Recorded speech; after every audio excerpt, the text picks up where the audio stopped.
Every unreleased Playboi Carti album explained in 5 minutes, some being the greatest albums of all time that you've never heard of. Aviation Class. Almost nothing is known about this unreleased album except Carti once posted a tweet about it when he was 14 years old. Okay, stay with me. I still got 20 more albums to get through and this is a 5-minute video. Killing Me Softly. This was planned to be Carti's second mixtape that he announced on April 27th, 2011, back when his rap name was still Sir Cartier, but that's pretty much everything we know about this unreleased mixtape.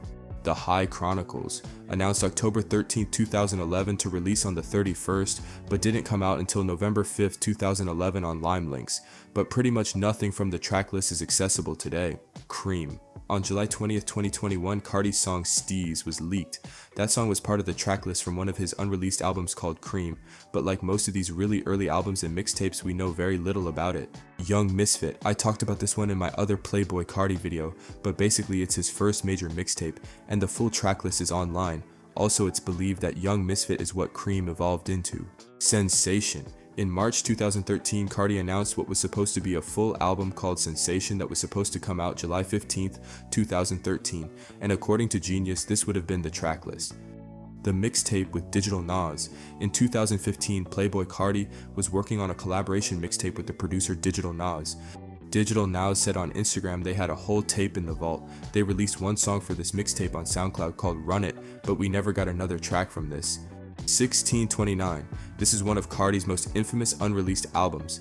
I consider it the Yandhi moment, but for Carti, it was a collaboration album between Lil Uzi and Carti. The name 1629 is a reference to where they grew up.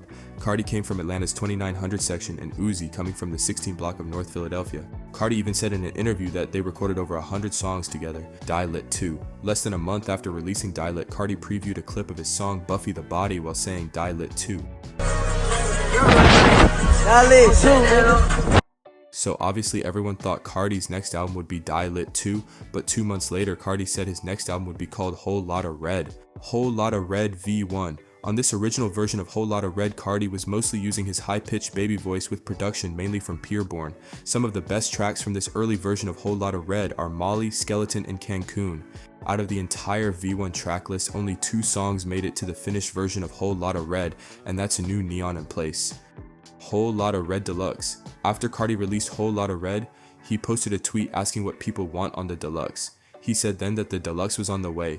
The Deluxe would have likely had all the songs from V1 that fans were disappointed to see not on the Whole Lotta Red tracklist, but there are tons of leaks online from this project on things like the Carti tracker that you can check out. Narcissist. On August 23, 2021, Carti announced the Narcissist tour. Then later his website changed showing Narcissist merch, including a $5,000 motorcycle helmet. A day went by and Carti tweeted that his website was hacked and that Narcissist merch wasn't supposed to be approved. But then he said to forget about sample clearances and just drop Narcissist, and then 2 days later Carti and Uzi were seen together wearing Narcissist jackets, and finally 9 days later he made a tweet saying Narcissist, but unfortunately we never got this album. Pablo and Narcissist. We don't know a lot about this album, but it was a collaboration album between Kanye West and Playboi Carti.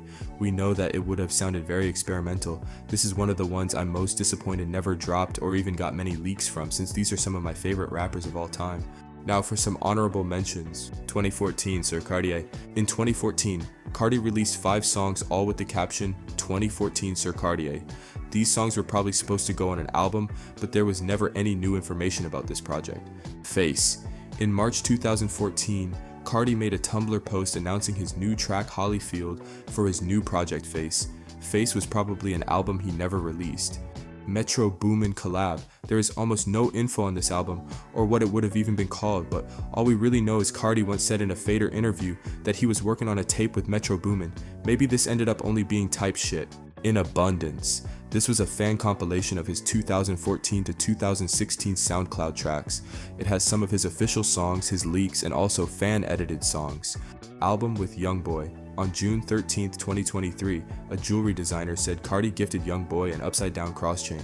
And then he said, 004KT Playboi Carti gifts Youngboy a chain ahead of their new collab album. Then Carti posted on Twitter a picture of Youngboy wearing the chain. But we never heard from this album again. Next is the SoundCloud exclusives. These are projects that are technically not unreleased or leaked, but they can only be found on his SoundCloud page. The Red Tape. In 2014, Carti's career began getting way bigger and he started posting a series of singles on his SoundCloud. All of these singles' cover art was just a plain red square. All these singles eventually became a compilation album called The Red Tape. Death in Tune, released on May 12, 2015. There were only 2 songs on this that were Money Counter and Count It Up. Chucky. This is a group of 3 songs. Not a whole lot to say about this project except it's early Carti rapping without much auto-tune. Subscribe, hit the bell to stay notified for more rap explanations, and I'll catch you in the next one.